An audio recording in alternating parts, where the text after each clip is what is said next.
And with that, RWBY Volume 4 is coming to an end.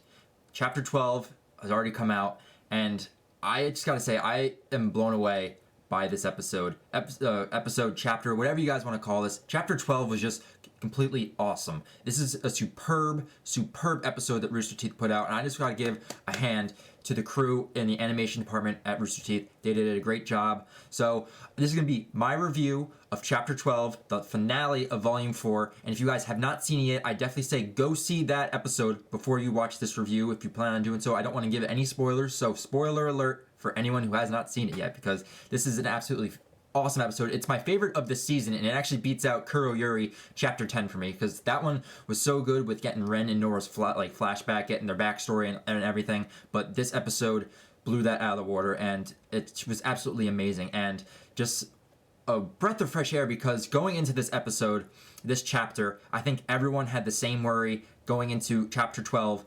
Who's going to die? Is there going to be a character that dies in this volume? Because Volume 3 kind of gave us this, like, shocker at the end where, Pyrrha died, and Penny also ended up dying as well. So, like, we saw this darker tone starting to come about. So a lot of people were wondering, is Volume 4 going to end in the same dark tone as it was? And I'm glad to say, no, nobody died. We had no death at all within this chapter, but we did have some kick-ass action. We got some good character development, and then we also got some teasers about where characters are going and where the plot of Volume 5 is going to be headed. So I just want to dive right into this, and what better way to dive into than into that action sequence when they were fighting the Nukalave Grimm. So we start off this chapter with our characters getting beaten by this Grimm, and we finally get the reveal of this look of this awesome Grimm. This Grimm is like a horse design, and also has like a humanoid being on top of it, but it seems to be two sentient Grimm combined into one, because the horse acts on its own, and then the humanoid part can either go limp and kind of like unconscious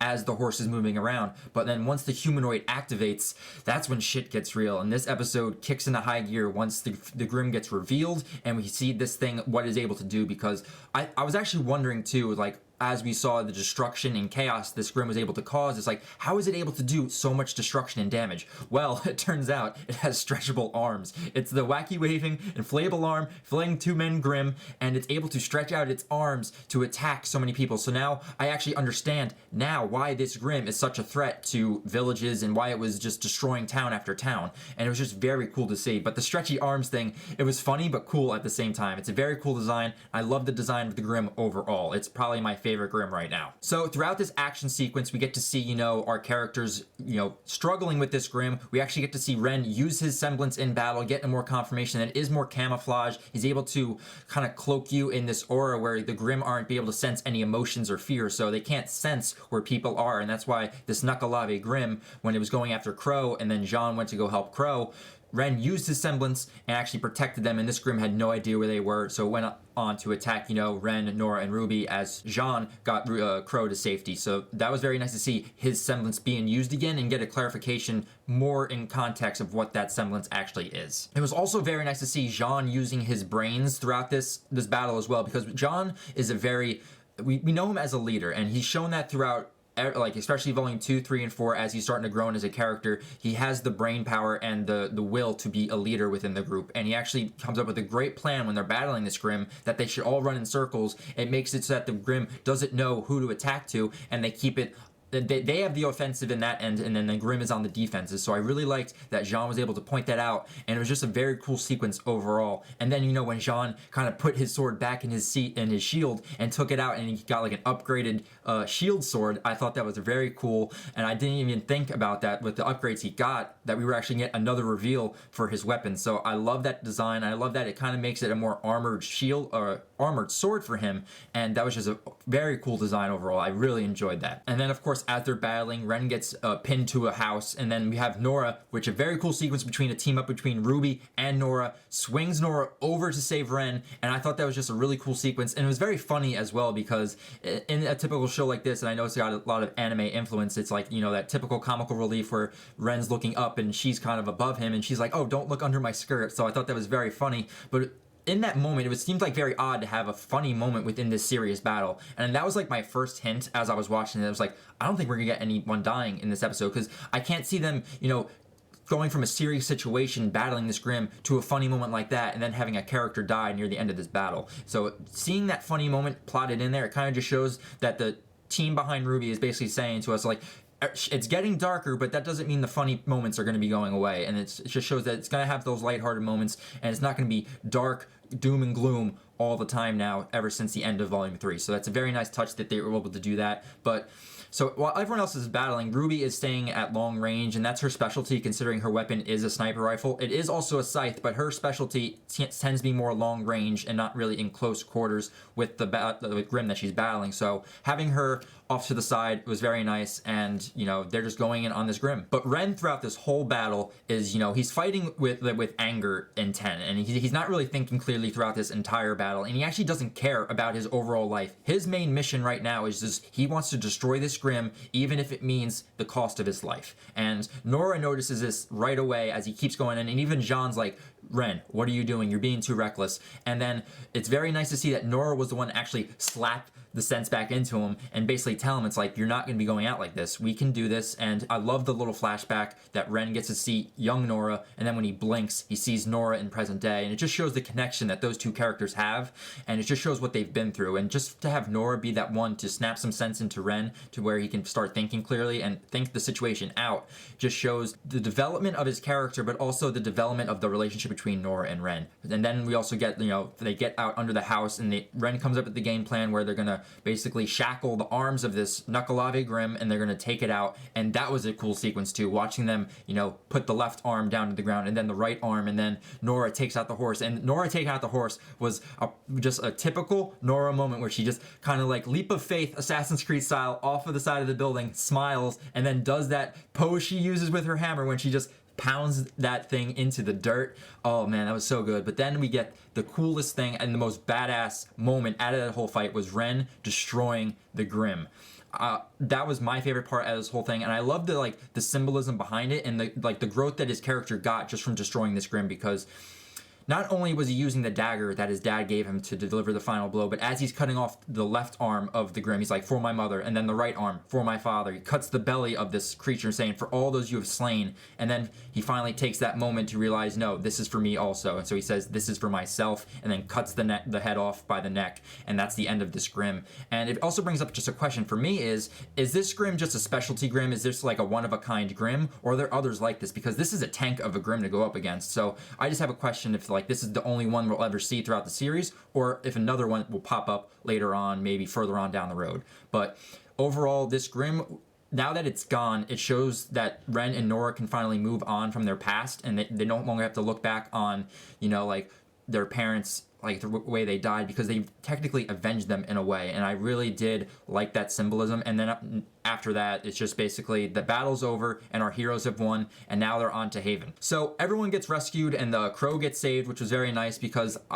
after a couple episodes, I realized Crow wasn't going to die. The poison would have killed him by now if Rooster Teeth really wanted to kill him. And so he gets saved, and then they end up moving into Haven, into Mistral. And I just gotta say, the look of Haven and Mistral is absolutely gorgeous. I love the mountain design and the eastern influence that the town or the city has. It looked very cool just from the flying contraptions that they were flying in. And also the flying contraptions were a lot different from Atlas's planes, or however you want to call them. So it just shows the technological difference between these different continents, which I thought was a cool thing to note as well. But after that, it kind of slows down a bit. We have them moving into their quarters where they're going to be staying until they actually get to meet with Professor Lionheart. Crow is resting up, and then for the rest of the episode, RWBY is just writing a letter to Yang. She's basically narrating the overall journey, and this is where RWBY's character development starts to come into play, where she's actually realizing that because she left home and was kind of naive to the world, this is kind of showing her it's like the world is a tough place, and if you're not prepared for it, bad shit can happen. And she's realized that now,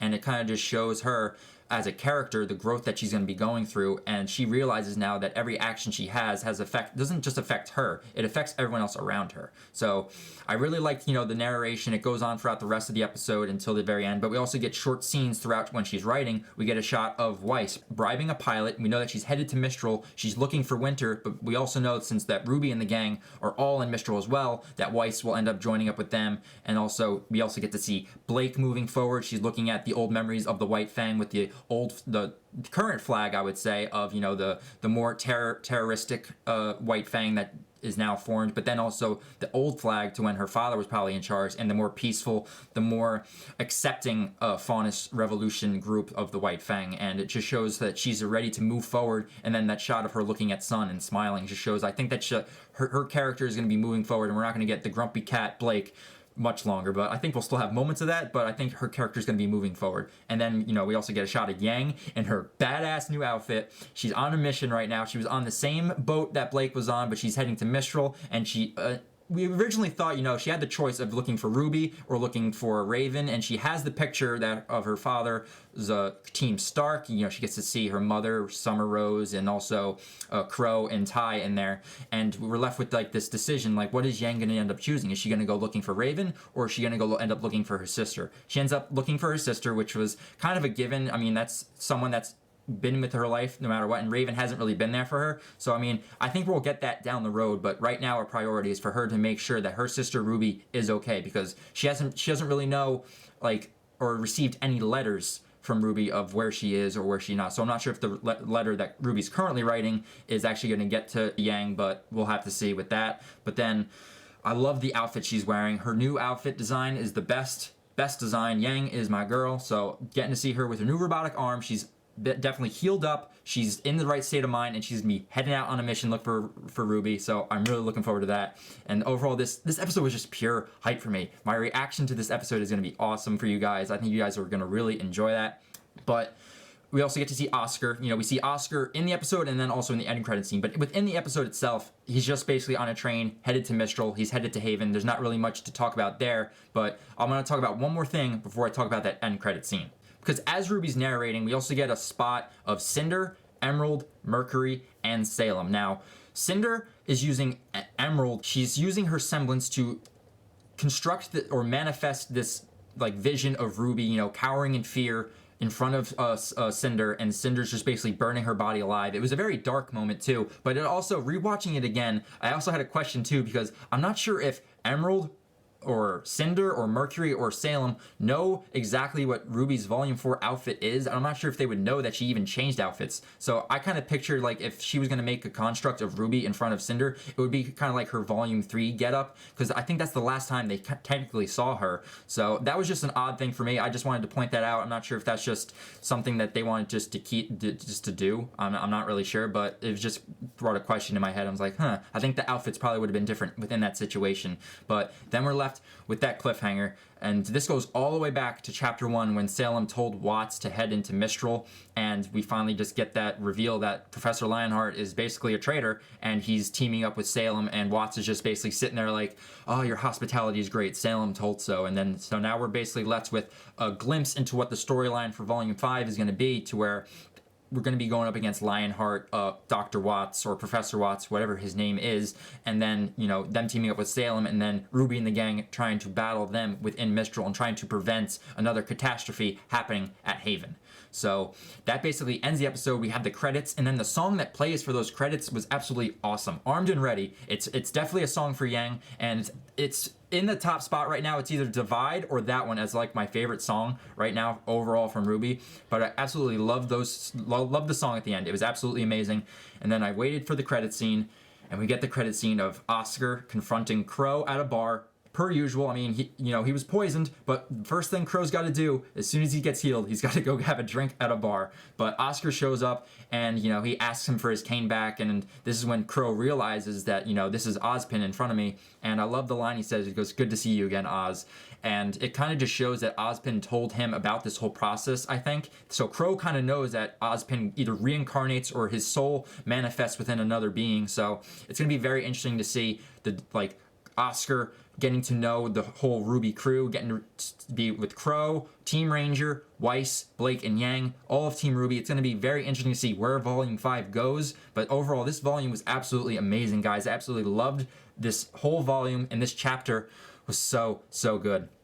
So guys, I want to hear from you. What did you guys think of this chapter overall? Give me your favorite moments down in the comments, and then I'm also going to be doing a whole kind of like review of the volume as a whole. I want to get my whole thoughts and just see like if there's anything within the volume that we liked or disliked, or if there's anything that popped up, because there's a few things that popped up I want more answers to. So I'm going to make a separate video once my live reaction to this chapter goes up, and I also want to do more content, as you know, since RWBY's going to be going on hiatus until the fall, until volume 5 comes back. I want to do a lot more RWBY videos, so that way we can at least keep the RWBY train going in the off season, because this is a great series. Overall, I really enjoyed this. Again, leave your comments down below about what you enjoyed about this volume and this chapter overall. And if you guys are fans of RWBY, definitely subscribe to my channel. I'm going to be doing reviews, reactions, discussions, and theories in the off season. And also, I do have plans to revisit all of RWBY, you know, volumes 1, 2, and 3. But then also, you know, with RWBY Chibi coming out probably in the spring or summer, I also want to go back into all of season 1 of RWBY Chibi and get that on my channel as well. Dive headfirst into all this RWBY awesomeness.